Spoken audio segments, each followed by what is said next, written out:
Historia de una vida contada por su protagonista. Capítulo 4. También aquel día nos entregaron por primera vez el casco cubrecabezas, que entre lo que habíamos pasado en la batalla del Cerro de San Cristóbal, la borrachera o cena mal digerida y la novedad del casco por primera vez, lo cierto era que no nos conocíamos. Esto nos servía de juerga y cachondeo. El tiempo hizo un cambio muy favorable y no hacía frío como en días anteriores, pero comenzaron unos grandes temporales de agua y nieve que había que aguantarlos. La primera noche de lluvia la pasamos sentados sobre el suelo, pegados los unos sobre los otros como un rebaño de ovejas. Esto también quedó como recuerdo bien grabado. La escuadra a la que yo pertenecía éramos todos de los pueblos vecinos y conocidos, excepto uno, que no era fácil que por otros pocos medios que tuviéramos a nuestro alcance no nos construyéramos una chabola para cobijarnos. En esta ocasión fue imposible. En el batallón se nos conocía por los amantes de Teruel, por lo unidos que estábamos en todo.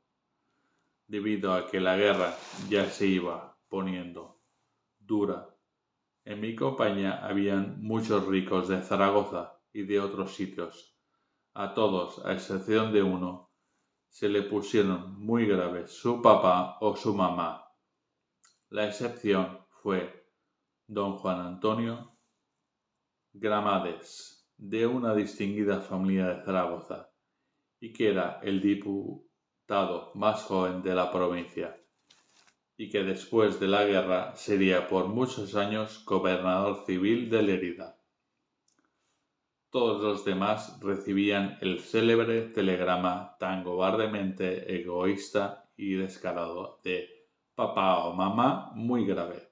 De esta forma, en la unidad les daban permiso para que se marcharan a visitarlos antes de que murieran.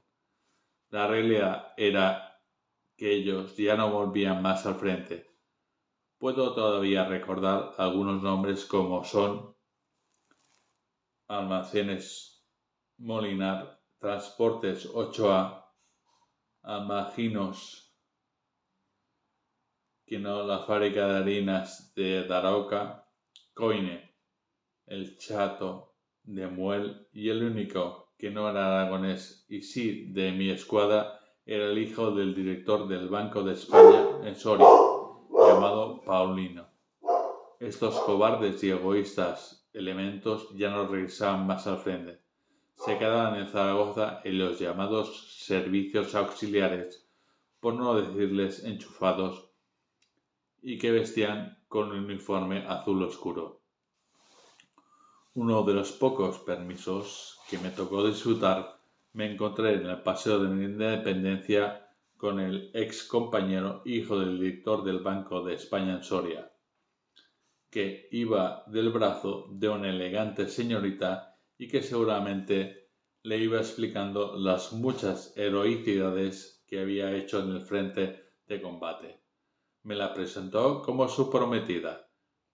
Yo, por mi parte, le di el pésamo por el fallecimiento de su mamá, ya que en dicho caso era la que se encontraba muy grave y por lo que le concedieron el permiso. Contestó que no había fallecido. Yo, muy pícaramente, le respondí que, como la iba de luto, había pensado en lo peor. Eso también es una de las realidades de la guerra. Nos quedamos ante el peligro solamente los hijos de los padres, no lo de los papás, los de los labradores pobres, los de los obreros y cuantos no tuvieran una fuerte recomendación.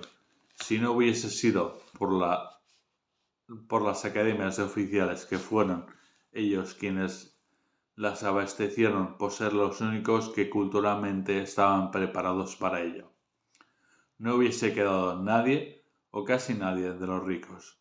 siempre quedaba alguno, como el antedicho don Juan Antonio Cremades, el diputado más joven de Zaragoza, que era hijo del señor coronel jefe de los pontoreros de dicha capital. Pontoreos de dicha capital.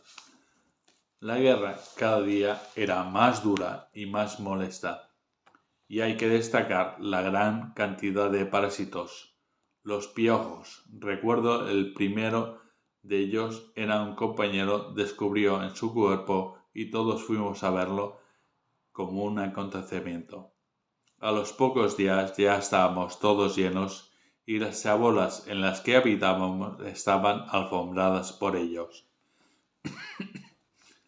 Cada mañana nos hacíamos la llamada descubierta, que consistía en ir cogiendo uno a uno los parásitos y depositarlos en una pala y una con piedra para destruirlos. El mando, para aliviar un poco, de momento, nuestras molestias por unos días, ya que enseguida se reproducían otra vez. Instalaron en el suelo de Sigüenza,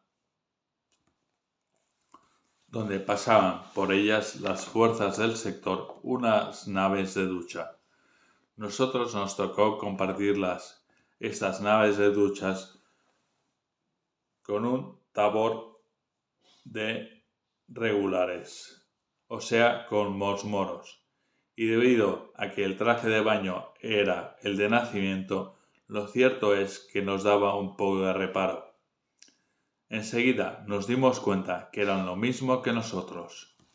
En esta ocasión disfrutamos 2 o 3 días de descanso en el mencionado pueblo, ya a finales de noviembre.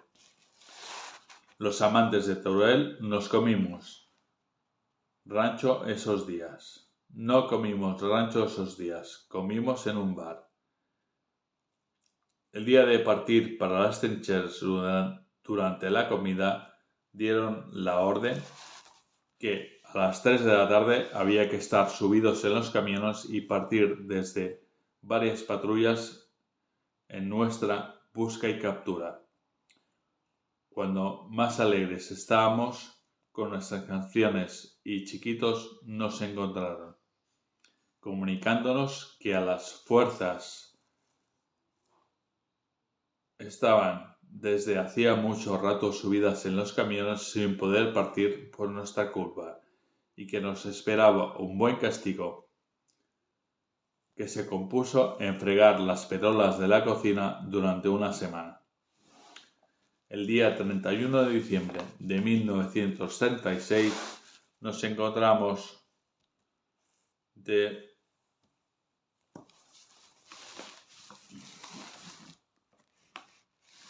posición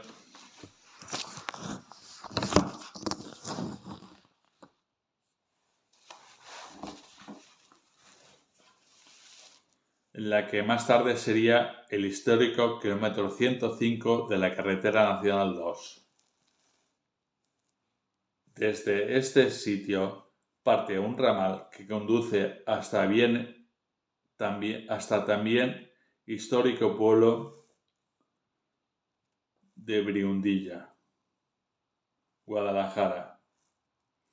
Los amantes de Teruel nos encontramos de servicio de avanzadilla, servicio este que se nos encomendó como de costumbre debido a la confianza en que nosotros tenían los superiores debido a la seguridad en nosotros.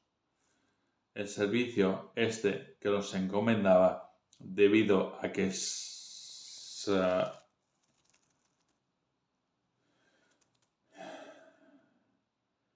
sabían no existía peligro de evasión al campo enemigo, ya que desde esta situación es muy fácil pasarse a las filas enemigas o contrarias. Todas las semanas recibíamos el paquete del pueblo con la ropa limpia y en esta ocasión otro de las mozas del mismo, con golosinas de varias clases. Cuando estábamos contemplando el contenido, observamos que un camión circulaba por la mencionada carretera en dirección a la Nacional 2. Pero al llegar al obstáculo que señalizaba el corte de la misma, el conductor, un paisano, intentó dar marcha atrás.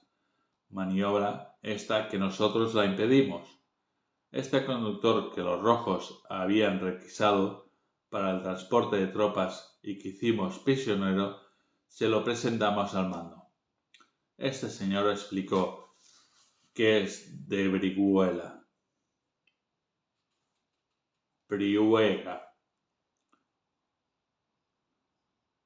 Explicó que en Brihuega había una gran cantidad de fuerzas pertenecientes a las brigadas de Lister y el campesino de nuestros enemigos, pero nuestro mando no le dieron gran importancia al referido informe, pero tampoco lo descuidaron y ordenaron que se extremasen las precauciones particularmente por la noche. El día 1 de enero de 1937 está señalado en la historia de la guerra como uno de los más significados hasta aquellas fechas. Nos atacaron con una violencia no conocida. El enemigo se había infiltrado por nuestra retaguardia hasta el río Tajuña y la carretera Nacional 2, absorbiendo a las escasas fuerzas que en este sector se encontraban, que no eran más que algunos pelotones y dispersos, por lo que nadie se enteró. El enemigo se acercó a nosotros por nuestra retaguardia y nosotros no teníamos noticias de que nadie viniese a relevarnos. Venían con la bandera nacional desplegada y la tropa con boina roja de requetés. Pero debido a las declaraciones del prisionero del día anterior, no se fiaba nadie de las apariencias.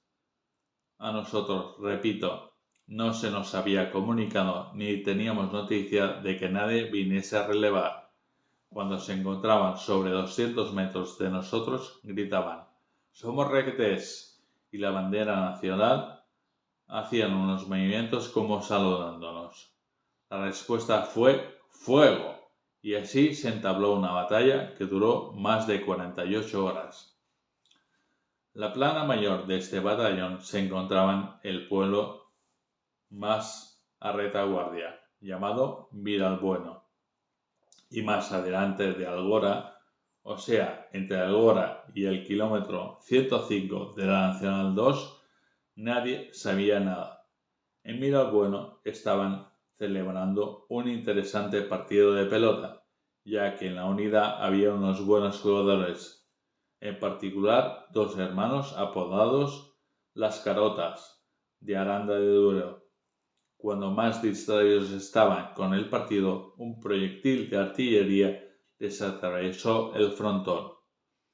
El telefonista, un compañero hijo del pueblo de Daroca, Zaragoza, cuando estaba comunicando a Sigüenza lo ocurrido, un miliciano rojo entró en la habitación que estaba cerradita y lo mató. Por el teléfono, en Sigüenza, se enteraron de lo que ocurría. Otro episodio dentro de esta escaramuza fue el capitán Desponera, jefe de artillería. Había requerido a su esposa que fuese a pasar las Navidades en su compañía, ya que el frente estaba muy tranquilo, y también con 2 hijas de corta edad. Estas fueron hechas prisioneras que los llevaron a Guadalajara, donde permanecieron protegidas por unos familiares hasta el fin de la guerra. El capitán Esponera tuvo que ser relevado, de momento, porque quedó totalmente trastornado. Nosotros estábamos fuertemente atrincherados con casamatas de cemento y campo de minas para los tanques. Esto lo sabían ellos por el mucho y fácil espionaje que había por ambas partes. Fue esta la causa que no se decidieran al asalto final de nuestras posiciones. el enemigo sufrió muchísimas más bajas debido a lo fuertemente atrincherados que nosotros estábamos.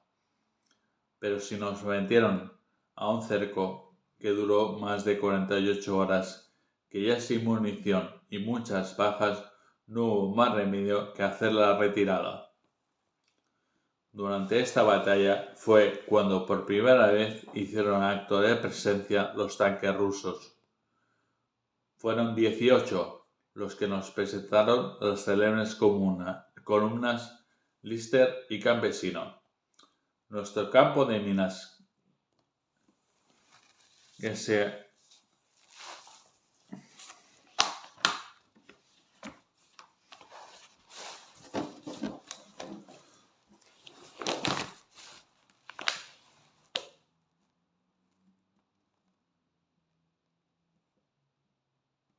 se atraviesa y que sabían que existía.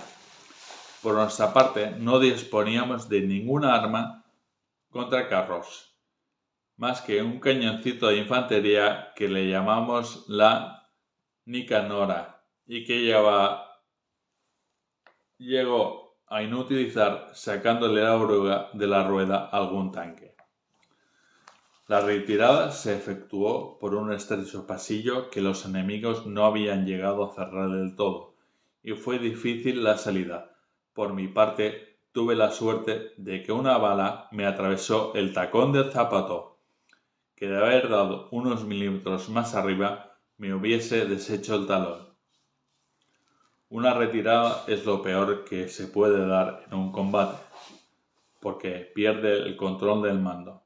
Cuando ya estábamos a salvo, le sucedían escenas de mucha emoción. Cada uno preguntaba por sus más íntimos.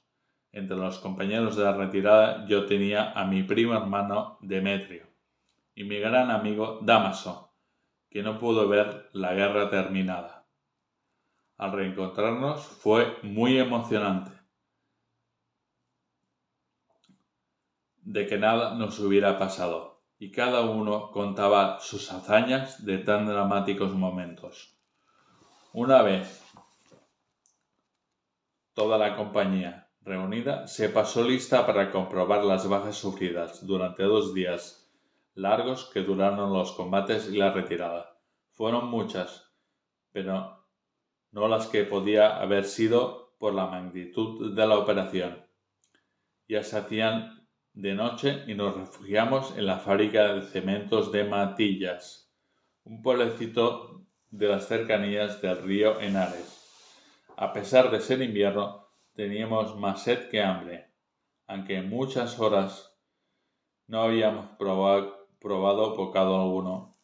Nos alojaron en los pabellones de viviendas de la mencionada fábrica, ya de noche y sin luz porque fue abandonada en los primeros días de la guerra. Todos buscamos agua. Yo toqué la pila de la cocina, que era el único recipiente que contenía. Absorbí y me di cuenta que estaba llena de jabón, ya corrompida por los meses que llevaba depositada en dicho fregadero. Llegué a ingerir algo, pero no pasó nada.